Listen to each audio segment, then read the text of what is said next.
Kementerian Pertahanan (MINDEF) akan memperincikan peruntukan bajet 2023 yang diterimanya dalam masa tidak lebih 2 bulan dengan tumpuan diberikan kepada 4 teras utama. Menteri Pertahanan Datuk Seri Hishamuddin Tun Hussein berkata secara keseluruhannya, kementerian itu diperuntukkan RM17.37 bilion untuk 2023, peningkatan RM1.23 bilion atau 7.8% berbanding peruntukan tahun sebelumnya.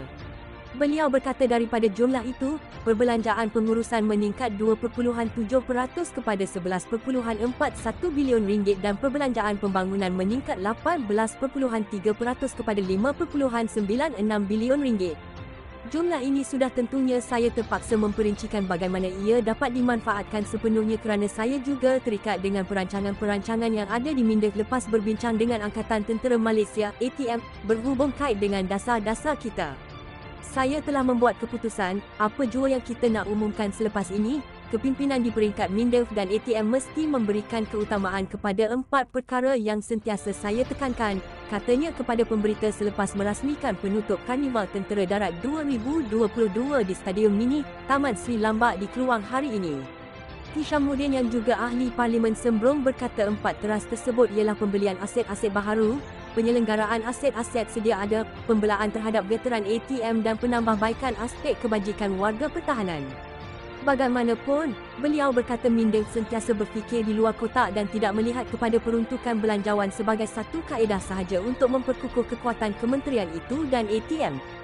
Sebab itu jangan kita melihat kepada bajet sebagai segala-galanya, banyak cara lain untuk kita sedang memikirkan di luar kotak untuk membantu dalam keadaan. Bukan mudah, ekonomi dunia memang tertekan tetapi daripada segi keselamatan dan pertahanan, itu kita tidak boleh kompromi dan lebih penting bagi saya yang dekat dengan hati saya ialah agenda-agenda kebajikan, katanya. Mengenai penambahbaikan aspek kebajikan warga pertahanan, antara lain MINDEF juga terus menjalin kerjasama erat dengan Kementerian Perumahan dan Kerajaan Tempatan dalam usaha membolehkan lebih ramai warga kementerian itu termasuk veteran ATM membeli rumah mampu milik.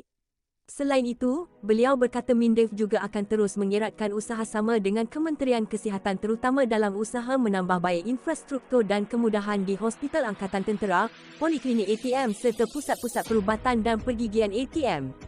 Ketika ditanya mengenai keluhan segelintir veteran ATM mengenai ketiadaan peruntukan khas buat mereka menerusi bajet 2023, Hishamuddin meminta agar golongan itu tidak melihat kepada ucapan pembentangan semata-mata. Kalau pihak kementerian pun belum memperincikan lagi butiran apa yang diumumkan, saya percaya bahawa veteran pun belum perincikan lagi. Sebelum bajet pun, beberapa perkara yang mereka, veteran, minta, kita dah luluskan. Daripada menuduh melulu, baik datang bincang dengan kita apa yang boleh kita bantu mereka, katanya. Terdahulu, Presiden Pertubuhan Suara Patriotik Rakyat Malaysia (PSPRM), Neo Rosli Neo Muhammad Jaafar dipetik sebagai berkata bajet 2023 seakan tidak memihak golongan pesara tentera. Antara tuntutan yang dibuat sebelum ini adalah kajian semula pencen hilang upaya terhadap veteran yang cedera perang dan semasa bertugas.